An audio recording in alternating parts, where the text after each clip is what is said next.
So there are 10 tracks on the album. Both of you play on all the tracks. You also have some guests joining you here and there.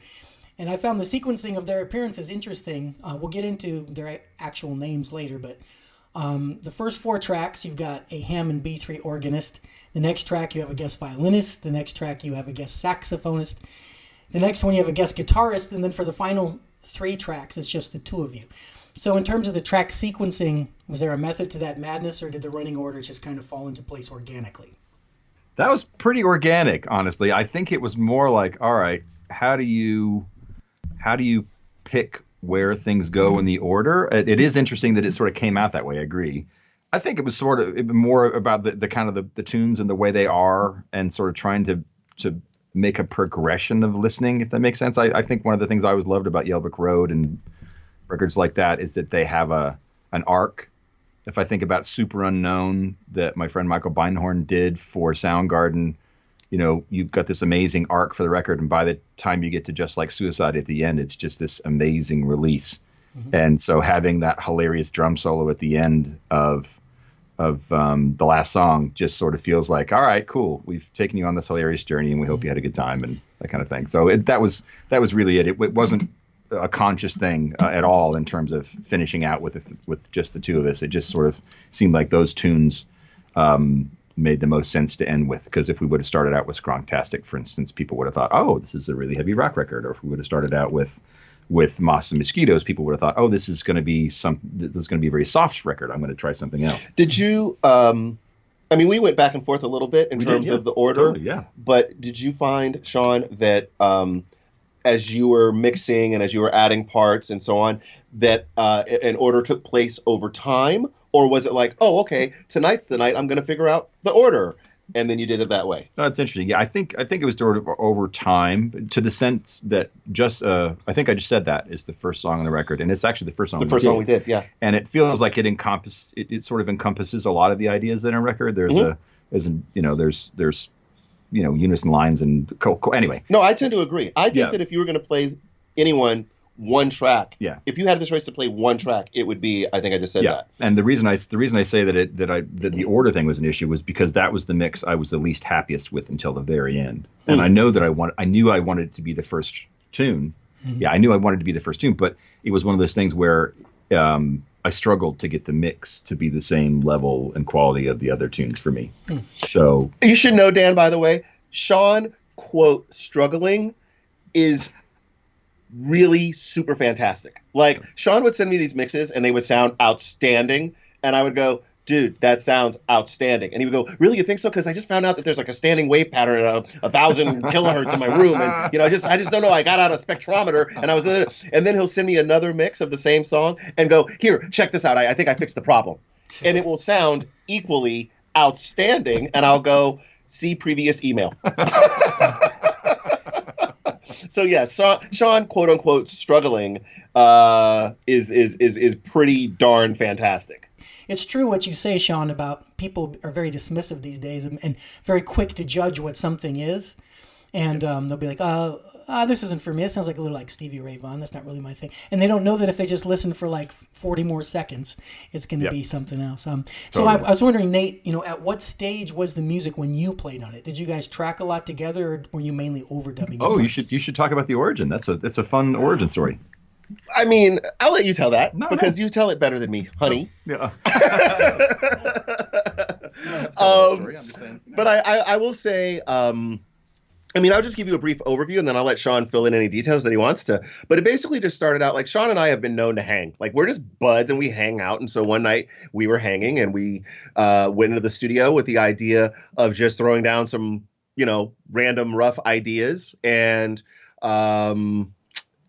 that was basically, a session, if you will, that sort of the kernels of some of these songs came out of. And then Sean essentially sort of crafted them and went, well, this sounds like a B section. Maybe we should put that section here. This sounds like a solo section. We should put that here. And when he sort of crafted the general outline based on our previous jams, once that was done, I went in and I tracked live drums to that. The first night was just me playing on a little electronics kit, because I was playing late at night and my kids had all gone to sleep. And so then I went back and I tracked real drums on that. And Sean went back and he tracked many, many fabulous guitars and keys and all that, bass. And that's basically the way the record came about. Over the course of a lot of time. I mean, there was a fair amount of time spent between those initial sort of jam sessions, but I think we got together at least 2 or maybe 3 times. And that's kind of how it went down. And at what stage did these jams get titled? Well, it definitely depends on the tune. Like, for instance, some of those jams that we did were definitely pieces, but some of them actually are as is. So, for instance, Eat a Frog, the country tune, you could play the scratch guitars and the scratch drum parts against the finished form, and it'd be identical in the sense that it's literally how we played it down in the studio. So when we tracked Eat a Frog in the studio, when we were tracking drums, Nate finished, basically laying down drums on this barn burning, sort of like chopping wood Nashville shred tune. And he sort of sat down and he sort of like had a big sigh. He goes, geez, that's like eating a frog. and that's where the title came from. So some of them happened right in the moment. I think I just said that is something that Nate actually said that night while we were sort of jamming on the tune. Mm-hmm. I said something and he said, I think I just said that. And then the other ones, some of the other ones came, they were harder won. Well, my mom always used to say, and she's not the only one who says, you think long, you think wrong. That's actually really good. Yeah. There is 1 or 2 examples on the record of where that actually isn't the case. And because that is my traditional opinion that you sort of work quick and get things down and then move on, it's been kind of interesting to see how successful some of those examples of doing the exact opposite have been. For instance, the last tune is a different song. Basically, we started out playing something else. I had Nate play drums against some groove stuff that when I brought it back to the house just didn't work.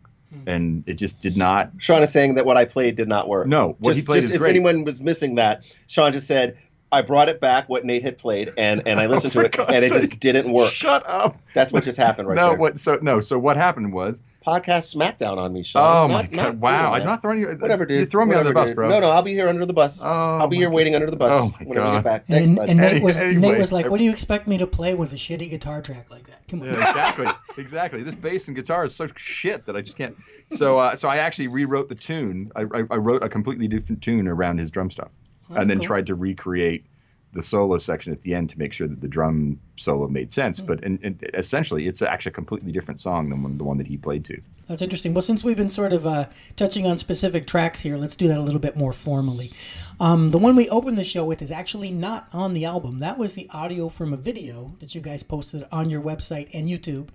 And the reason I use that is anybody who's interested in seeing you guys at work, seeing Nate Bash's drums and seeing Sean on a few different instruments, I encourage you to seek that out on the web. Just search for Fraudprophets. Pop in fresh dough, with dough spelling a Homer Simpson style, D''OH exclamation point. But the first track I want to feature from the album is one of those 3 closing tracks that I mentioned, which don't feature a guest. There's a nice energy to this track from both of you, some nice guitar tones. It's a very lick-oriented composition, although around 3 minutes in, it does sort of exit the freeway for a while, only to return a little later. As studio players, you're both used to working in a variety of styles, as we've been talking about. I think most players, or let's say many players, tend to specialize. So while a more rock-oriented guitarist might be able to come up with the riff, they can't really develop it into like a more fusion direction. And then likewise, most sort of pure jazzers, they won't think to base a jazzy composition on a rock-style riff. So as a listener and a guy who listens to a lot of music, I always prefer players comfortable playing, even if they're just a tad fraudulent, in multiple musical settings because the results are less predictable. That's the bottom line. You've mentioned this track, Skrunktastic. That's the one I wanted to feature.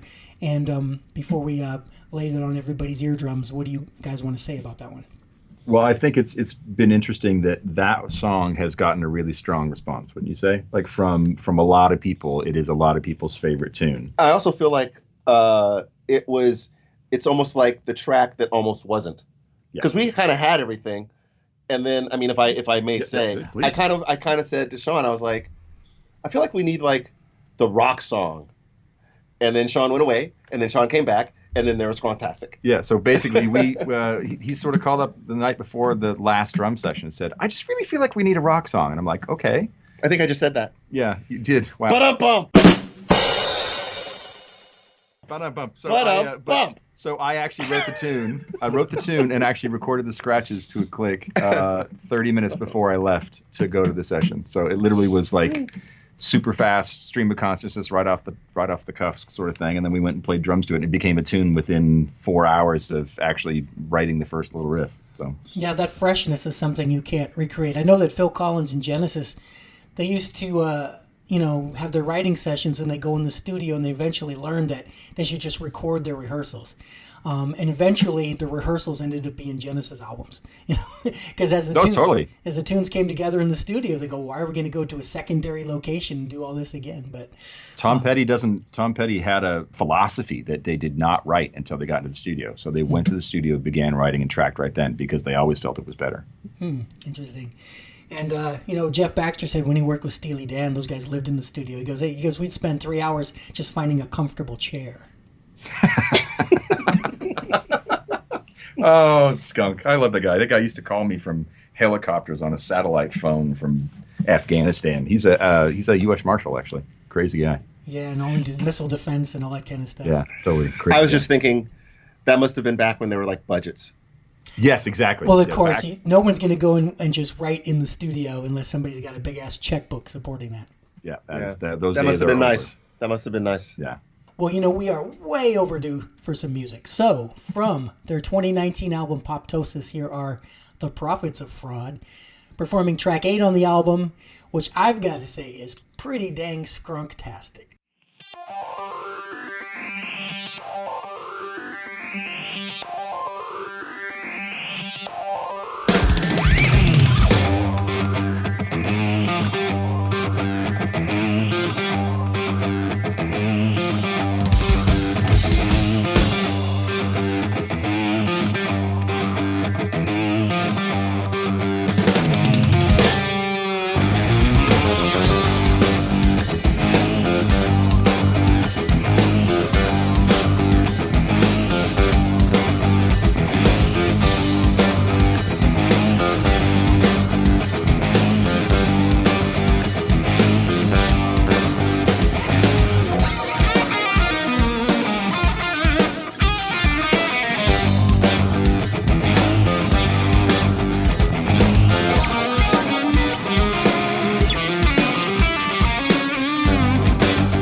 let's talk about these guests on the album. I mentioned that the first 4 tracks feature Hammond B3 organ, which is performed by Matt Rohde.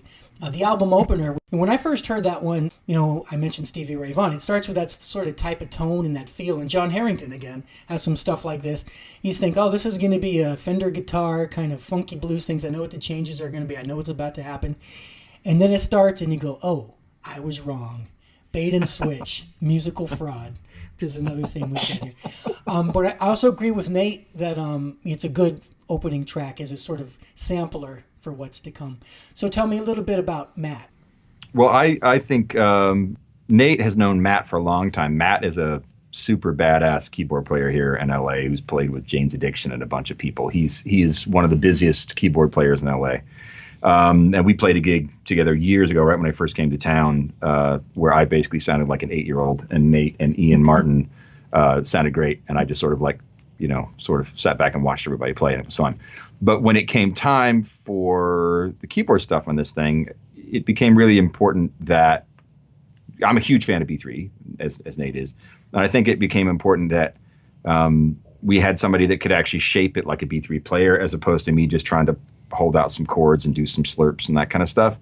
So having Matt authenticate the Hammond stuff was really important, because you can, if you listen to it really closely, he's moving drawbars in the middle of phrases, and he's swelling in and out of things and playing these, just beautiful voicings and stuff that really do help the tunes. And the only part of, I think I just said that it's not Matt on Hammond, is actually the little Beastie Boys section. That's all me on 49B3 through a wah-wah. I think the beauty of Matt, and the reason why when it was time to let's see if we can, flesh this out, who should we call? I think that because the nature of the record is so eclectic, you've really you can't just call, let's say, a church organist. Yeah. Because maybe they won't have a vibe. Like when it goes to a real crunchy, distorted guitar part and they're soloing over that, they might go, I'm not sure how I feel about this or how I fit in with this. So you have to be able to call musicians who are similarly eclectic in nature. And that's not to suggest that there aren't church players who are eclectic. I'm just making the example that if you call someone who is unidimensional in what they do, if you call strictly a jazz player, let's say, and they don't feel comfortable outside that realm, then it feels uncomfortable. And so I felt very confident, Sean did as well, that a player like Matt Rohde would feel comfortable in pretty much, universal settings. And I know this from having seen him operate in universal settings, like Sean said, from everything from rock to jazz and everything in between. So that was a lot of it for me in terms of going let's see if we can get Matt on this. He's a bad dude, definitely. Yeah. That's for sure.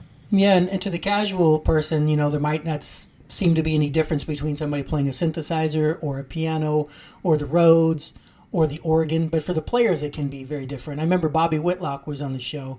He was a B3 guy. He played with Delaney and Bonnie and Derek and the Dominoes.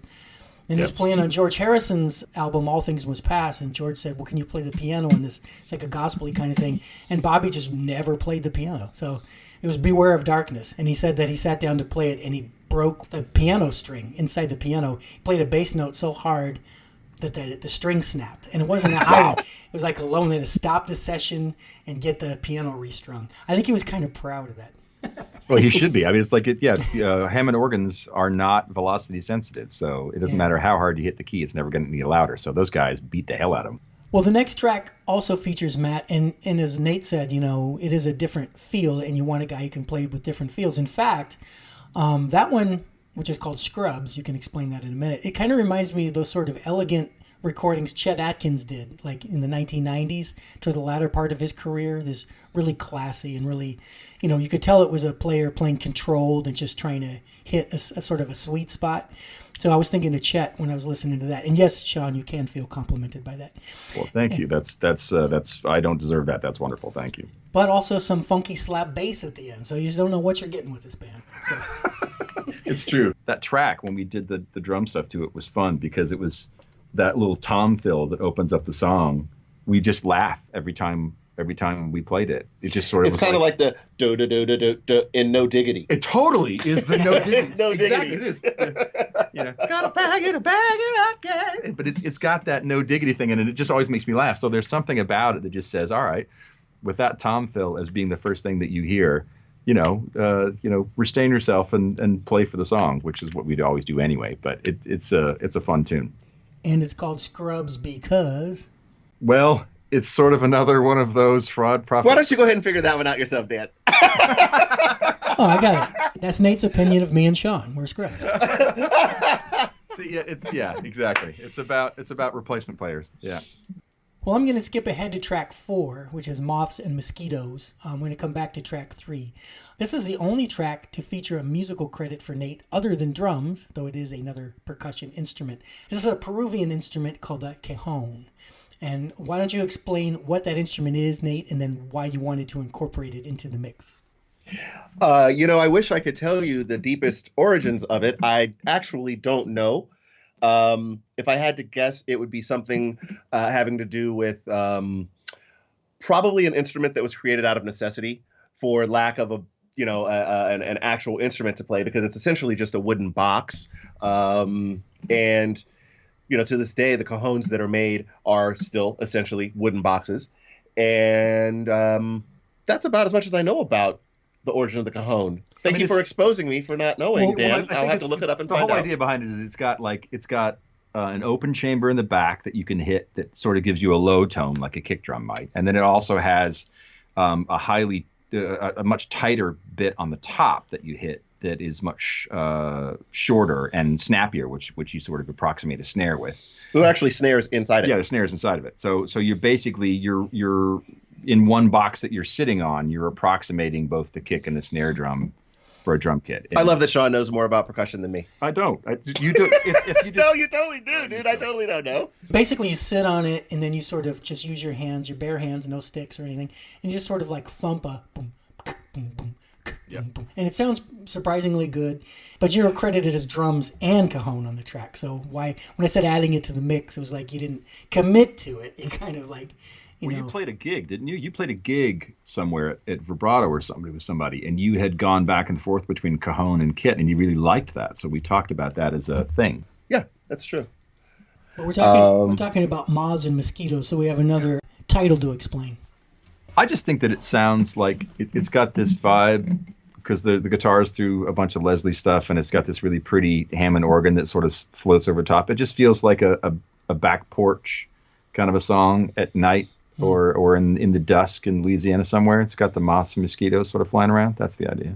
You know what's interesting about the cajon, Dan, is that there was a stretch where if you were to go see someone playing at Starbucks and they had an acoustic guitar and they were accompanied by a player playing percussion with only one instrument, it would have been the djembe for a similar reason, because the djembe has a very low open note, and if you slap it towards the edge, you get a kind of a high-pitched crack like a snare might be.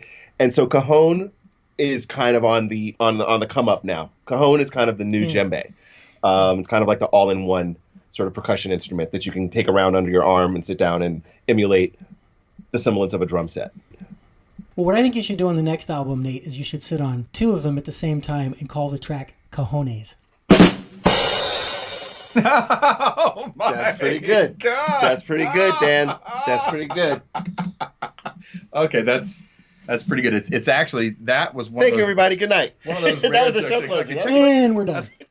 that's one of those great jokes. It's almost a dad joke, but it's also pretty funny as well. Well done. That's pretty good. So I did a little duration analysis, and 6 of the 10 tracks are in the 5-minute plus range, meaning 5:17, 5:21. That's most of the album, over half. Then 2 are in the 6-minute plus range, a little bit longer. Then you've got 2 tracks that exceed 8 minutes. At 8:16, track 3 is the second longest on the album. I wanted to play at least one of the 4 recordings that feature Matt on organ, and I chose this one. The name of this epic composition is Homer's Journey. Well, one of the standout tracks for me. Who's going to shed light on that title? I'm guessing maybe Sean. Oh, I think we just both did it because it was like, it goes everywhere. The song goes everywhere, and it's sort of like Homer, Can I speak to that on 1 second? Yeah. So, Dan, when we were recording these ideas, literally, we'd be playing one idea, we'd vamp out, that idea might have an A section, then maybe it'd have a B section, and then literally Sean would just start playing a completely different song, like a totally different song. And I go, oh, that's the next, next song idea? And he'd go, no, we should just go to that section. And I was like, what? That's a whole other song. And he goes, no, it'll be cool. It'll be like an opus. And so literally multiple songs. I was laughing to myself as you were listing the durations, because multiple songs are situations where we started one place and then it just kind of went somewhere else. And then it was like, it came back. It's almost like, I wouldn't be so lofty as to say it's like classical music with movements per se. Yeah. But there are definitely feelings of the songs having certain journeys. So some of those songs that might be 6 minutes plus or 8 minutes maybe could have been other songs. Yeah. Well, we had a click going But it the is whole time. fun though. It is fun. It does feel like a journey. Yeah, it does. Yeah. It does. And we had And particularly this one. we had a click going the whole time. So for me, I just never get a chance to play, and I love playing with Nate. So, we would be playing stuff while we're jamming, and he would go, cool, done. And I'm like, nope, keep going, because the click's still going. And I would just start something else. He's like, for God's sake, and you'd see his shoulders fall, and he'd jump into it, and then it would be fine afterwards. So it ended up, this is one of those songs where it's literally, it was put together this way in the little songwriting session. This is not an assembly, but it's an example of how we did it. And at the end, it's very rock. Yeah, it's very rock. I love it. it. I love it. It's super rock. There's fuzz at the end. It's pretty funny. It's kind of like your Abbey Road medley. Yeah, totally. And in the end, yeah. Well, that's not unique to you guys. I think most of us listening can relate to that, where you do something that you think is separate and disparate. Well, I just mentioned Abbey Road. I mean, Lennon and McCartney did that all the time. Paul McCartney would drop one of his actual tunes inside one of John's tunes. Day in the Life, great example. Totally. About catching the bus and, made the bus in seconds flat. That was a whole different song he just stuck in and made it the bridge. Did you catch that? Dan just referenced the Beatles. You did. That's describing you. That's amazing. I think not. You're not going to be able to fit your head out the door when we're done with all this. I don't think so. No words for that. That's not an issue. Who do we have earlier? What was the comparison earlier? Chet Atkins. Chet Atkins. You got Chet Atkins. You got the Beatles. Mm-hmm. Nice.